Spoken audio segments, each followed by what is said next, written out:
Asante sana.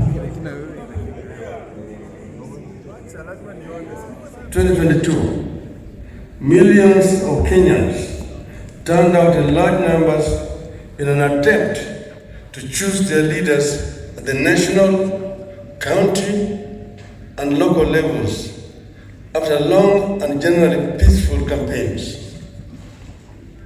But yesterday, August 15th, our budding democracy suffered a major setback.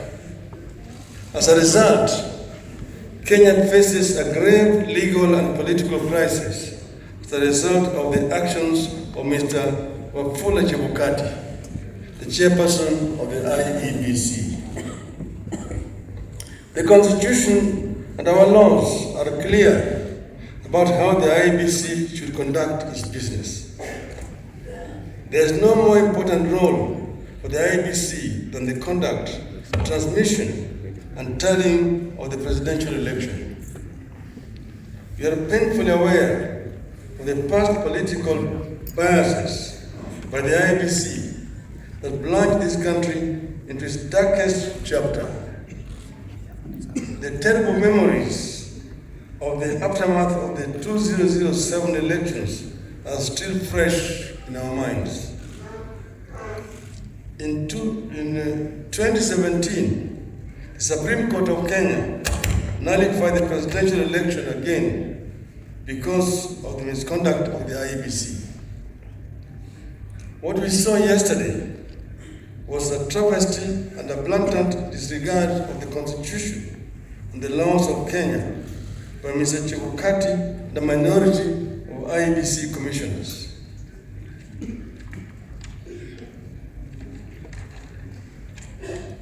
The law is clear on the role of the chairperson of the Iebc. The law does not vest in the chairperson the powers of a dictator to rule the Iebc unilaterally. The Iebc is structured as a democratic institution in which decisions must be taken either by consensus or by a vote of the majority. The chairperson and a tiny minority of commissioners have no legal authority to take weighty decisions and proclaim them as the rulings of the Iebc. The law on the Iebc provides that unless a unanimous decision is reached, a decision on any matter before the Commission shall be by a majority of the members present and voting. I want to repeat. Unless a unanimous decision is reached, a decision on any matter before the Commission shall be by a majority of the members present and voting. In addition, the Court of Appeal in the Maina Kiai case ruled, and I quote again, reiterate, as we conclude, that there is no doubt from the architecture of the laws we have considered that the people of Kenya did not intend to vest or concentrate such sweeping and boundless powers in one individual, that is the chairperson of the appellant.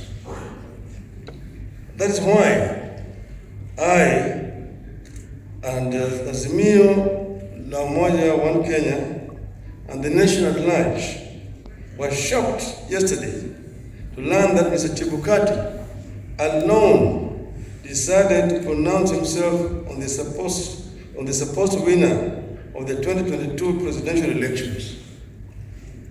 We understand that only Mr. Chebukati alone had access to the tally of the presidential vote. He denied all the commissioners access to that information until it suddenly appeared before the commissioners in the late afternoon to present them with a fait accompli.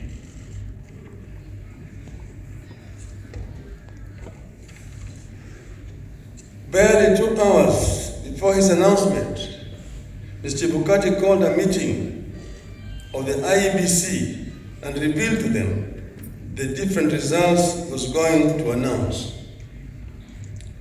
4 of the 7 protested Mr. Chebukati's actions. But Mr. Chebukati, whose mind appeared made up, did not entertain any discussion of the results, precipitating a walkout by the majority of the commissioners, who proudly denounced the results at a press conference. You know what happened next. The majority of the commissioners walked out and held a press conference where they denounced the results. Our view in Azimio is clear. The figures announced by Mr. Chebukati are null and void.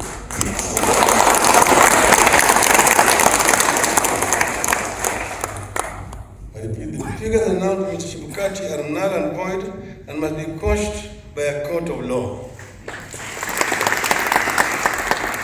In our view, there is neither a legally and validly declared winner nor a president-elect. Mr. Chebukati's announcement purporting to announce a winner is a nullity.